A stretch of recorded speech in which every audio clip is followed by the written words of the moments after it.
sign, Aries, Leo, and Sagittarius, kumusta po kayong lahat? Okay, so fire sign, maraming salamat po sa walang sawang pagsubaybay sa ating pong daily horoscope. And kung ikaw ay bago pa lang sa ating channel, mag-subscribe na po kayo. And i-click mo na rin yung ating notification bell para lagi kang updated sa ating mga bagong upload. Okay, so fire sign, tignan natin ano ba yung focus ng energy mo ngayon. Okay, fire sign, Aries, Leo, Sagittarius. Focus ng energy mo ngayon. My high vibes, okay. My high vibes heal the world. Kala ko ito yung sunod eh. My high vibes heal the world. So, nakadepende daw talaga sa desisyon ng mga fire sign kung paano guys may heal yung mga tao sa paligid mo or kung paano maayos ang problema. No? So, parang kayo yung magde-decide, fire sign. Yan yung malinaw na pinapakita sa akin dito. Okay, so fire sign, mag-decide ka. Ano yung magiging plano mo ngayon? Okay, tignan pa natin. Focus ng energy mo.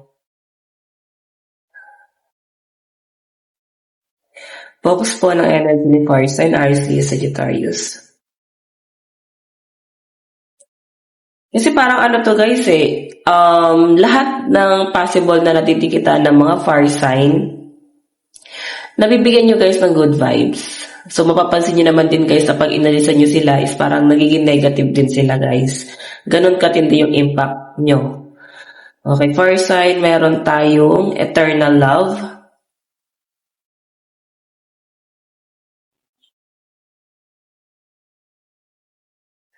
Okay. Meron tayong stubbornness, curse, and triumph.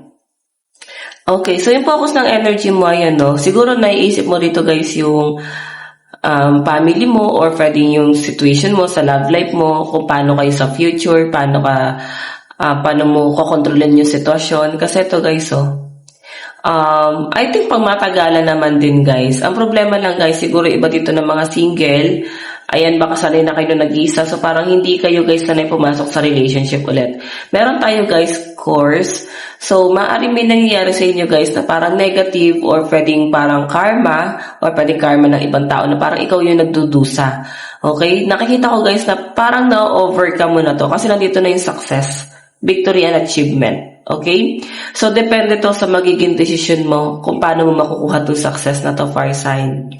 Nakikita ko sa inyo na parang ilang araw na kayo nag-overthink, ilang araw na kayo guys nagkakaroon ng problema. Ang tindi ng stress na nasasagap ko sa mga fire sign ngayon. Okay? So, fire sign, laki number mo, 50, 77, 40, and 19. Okay, so fire sign, parang may paulit-ulit na tumatakbo sa isip mo ngayon. Nag-overthink ka ba ngayon? Okay. So, parang grabe yung stress na pinagdadaanan nyo guys. Siguro based sa mga desisyon mo sa buhay. Ito kasi tignan pa natin fire sign, Aries, Leo, Sagittarius.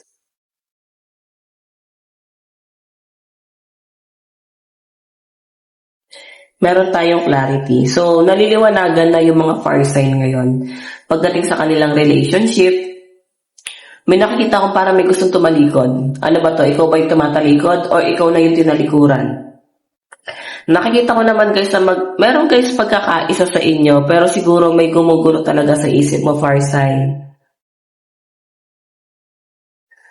Meron tayong 8 of clouds.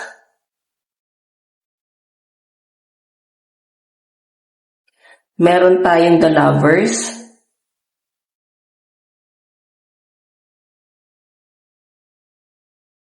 And 3 of clouds, heartbreak. Diba? Nagpo-focus talaga yung energy ng mga fire sign sa love life nila. So siguro guys, na dun sa point na pinilit mong buuin yung relationship mo sa person mo. Ang problema lang guys, ikaw yung nag-suffer. Ikaw yung mas nahirapan ngayon.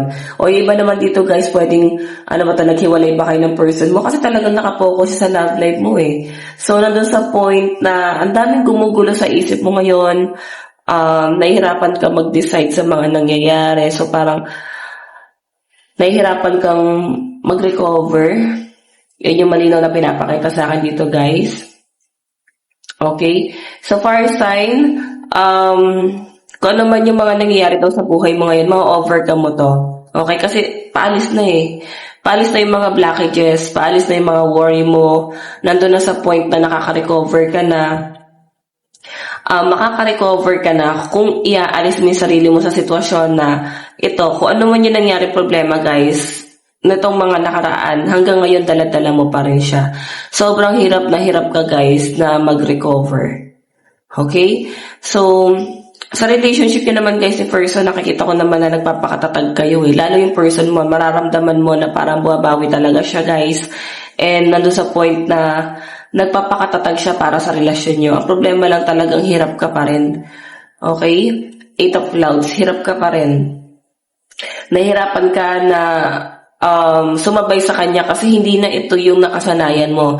Pwedeng may biglang nagbago sa pamumuhay ng mga fire sign na parang ang hirap guys gumalaw. Yun yung malinaw na pinapakita dyan. Okay? Tignan pa natin guys, ano naman ang inyong advice. Fire sign, Aries, Leo, Sagittarius.